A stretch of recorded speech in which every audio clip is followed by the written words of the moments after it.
Presidenta, muchas gracias. Bueno, yo quiero referirme rápidamente a algunos elementos que creo importantes en la empresa de acueducto, señalando que ese es un patrimonio verdaderamente estratégico para la ciudad y por supuesto también para la región, como lo planteaba también el concejal Diego Lacerda. Y frente a eso, señora gerente de la empresa de acueducto, tengo una primera pregunta. ¿Esta idea de un acueducto regional, están pensando en crear una nueva empresa o en convertir la empresa de acueducto de Bogotá en ese acueducto regional? Yo creo que es importante que se revise eso y yo diría que lo que se debe hacer es pasar de que el acueducto, de la empresa de acueducto y alcantarillado de Bogotá se convierta en esa empresa de acueducto regional que sería bien importante bajo el enfoque de tener el agua como un derecho fundamental. Ese es el enfoque de la empresa de acueducto y por eso la importancia que se mantenga como un patrimonio público y se fortalezca como un patrimonio público. Y en esa medida, con el equipo hice un análisis de la situación financiera de la empresa, porque creo que es importante mirar cuáles son los problemas financieros que hoy tiene para mirar cuáles deben ser o cuál debe ser la política y el camino que debe seguir la empresa en los próximos 4 años. Una cosa que me llamó la atención, señora gerente y colegas, es que los ingresos de la empresa están estancados desde el año 2014.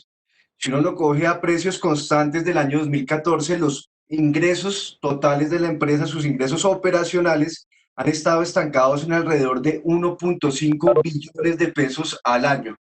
Y no tienen un aumento significativo, cosa que debe preocupar a la administración.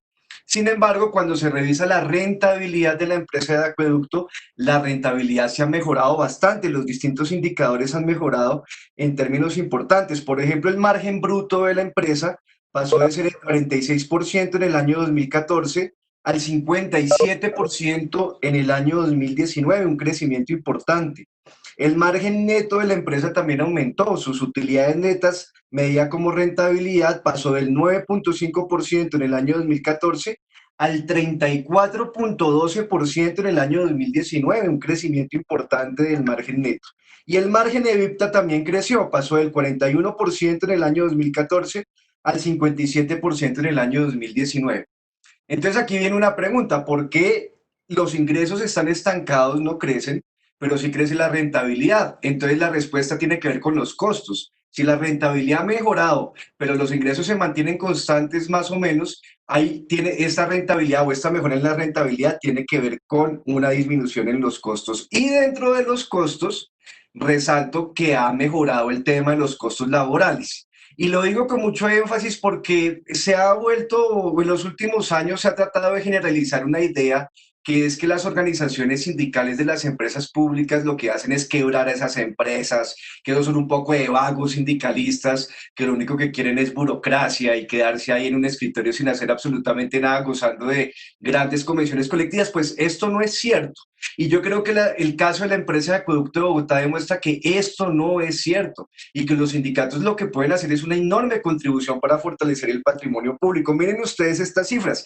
Todos sabemos que la convención colectiva de la empresa de Acueducto de Bogotá es una convención con una serie de derechos importantes, con una serie de conquistas históricas de un sindicato que ya tiene casi cerca de 8 décadas de existencia. Y la eficiencia laboral en los últimos años en la empresa ha mejorado, lo que es un reflejo también de que los costos de la nómina pues también han permitido que se mejore la rentabilidad. Por ejemplo, cuando uno mira el tema del costo laboral o el costo de la nómina versus los metros cúbicos facturados en acueducto, estos pasaron del año 2014, esa relación fue de 657, en el año 2018 bajó a 359. Es decir, hay una disminución en el costo de la nómina por cada metro cúbico de agua que factura la empresa de acueducto de Bogotá. Y en la facturación de alcantarillado también ha disminuido este indicador. En el año 2014 fue 1.065, en el año 2018 fue 765. ¿Qué significa esto? Que por cada metro cúbico que se factura, los costos de los trabajadores, los costos de la nómina vienen disminuyendo, es decir, hay una mayor eficiencia laboral. Todo esto lo digo porque es un absurdo insistir en el contrapliego patronal. Es un absurdo. En el contrapliego que presentó el exalcalde Peñalosa en diciembre del año 2019, alegando que la empresa tiene problemas financieros que tienen que ver con los costos de la nómina. No, no tienen que ver con los costos de la nómina. Los problemas financieros de la empresa de acueducto y alcantarillado de Bogotá tienen que ver es con un estancamiento de sus ingresos. Además, también debo resaltar eso, que estos costos de la empresa o su mejora de rentabilidad también tiene que ver con algunos triunfos que ha tenido el sindicato Sintraemdes en contra de las políticas de privatización que se han implementado en los últimos años. Sintraemdes y los trabajadores han sido unos abanderados de la defensa del patrimonio público y mediante distintas luchas muy grandes ellas y muy significativas han logrado echar para atrás algunas políticas de privatización. Por ejemplo, la retoma de las funciones comerciales que desde comienzos de este siglo se le entregó a operadores privados, los famosos gestores privados, que desde el año 2000, durante el primer gobierno de Peñalosa, se le comenzó a entregar desde la empresa de acueductos ciertas funciones esenciales y misionales de la empresa a gestores privados. Por ahí llegaron los Nule a Bogotá, quiero recordar eso. El primer contrato de los Nule en Bogotá fue con la empresa de Acueducto de Bogotá y ese tipo de privatizaciones fue muy dañina para la ciudad y para las finanzas de la empresa.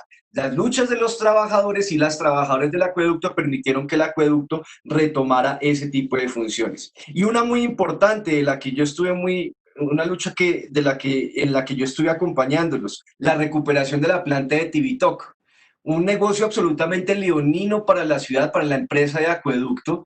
En la década de los 90 se le entregó en concesión la planta de Tibitoc a un conglomerado privado compuesto por una multinacional francesa, por una empresa que después fue de Luis Carlos Sarmiento Angulo y por una empresa que también es de los negociantes de Transmilenio, y ese conglomerado privado hizo un negocio buenísimo con esa concesión, a costa, por ejemplo, de cobrarnos a los usuarios en Bogotá 300 millones de metros cúbicos que esa planta nunca trató, pero que sí nos cobró como si lo hubiesen tratado. O sea, fue esos negocios del neoliberalismo que demuestran el carácter leonino de este tipo de políticas de privatización y bueno, gracias a una lucha del sindicato y de los trabajadores, eso se pudo recuperar para que fuera una operación directa.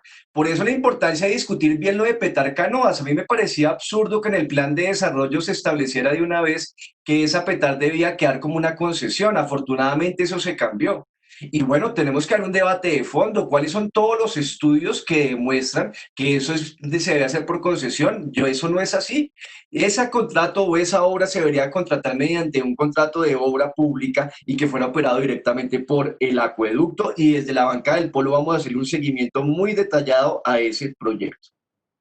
Bueno, finalmente, quiero resaltar lo que plantearon tanto el concejal Nelson Cubides como la concejal Gloria Elsie Díaz. Si ustedes ven, si estamos diciendo que el problema fundamental financiero de la empresa de acueductos son sus ingresos que están estancados, pues eso implica mirar a ver qué soluciones se pueden implementar para mejorar esos ingresos. Y entre esas soluciones están estos desarrollos tecnológicos que mencionaron tanto la concejal Gloria Elsie Díaz como el concejal Nelson Cubides, que permiten, por ejemplo, reducir indicadores como el índice de agua no contabilizada o medidas también o soluciones tecnológicas como la facturación in situ, que permite mejorar los ingresos de la empresa y a su vez también llevaría a una reducción de costos. Finalmente, señora presidenta, un comentario para la gerente del acueducto. La semana pasada vimos o conocimos por los medios de comunicación que la Secretaría de Ambiente inició una serie de procesos sancionatorios por los famosos contratos que dejó amarrados la administración anterior para endurecer los humedales de Bogotá, como por ejemplo el caso del humedal Juan Amarillo. Yo le quiero preguntar a la señora gerente, teniendo en cuenta el inicio de este proceso, sé que todavía no hay una decisión, se inició un proceso sancionatorio, pero además teniendo en cuenta el compromiso ambiental que firmó la alcaldesa Claudia López para establecer y que ese compromiso señala que se debe implementar una estrategia jurídica para revisar esos contratos, que nos cuente hoy cuál es el avance de esa estrategia jurídica, qué contratos se han revisado, qué se ha podido concluir de esos contratos que dejó firmados el exalcalde Enrique Peñalosa y que son muy dañinos para ecosistemas tan importantes como son los humedales. Espero que, ojalá aprovechando este debate, también en su intervención, la señora gerente nos pueda dar un informe al respecto. Muchas gracias, señora presidenta.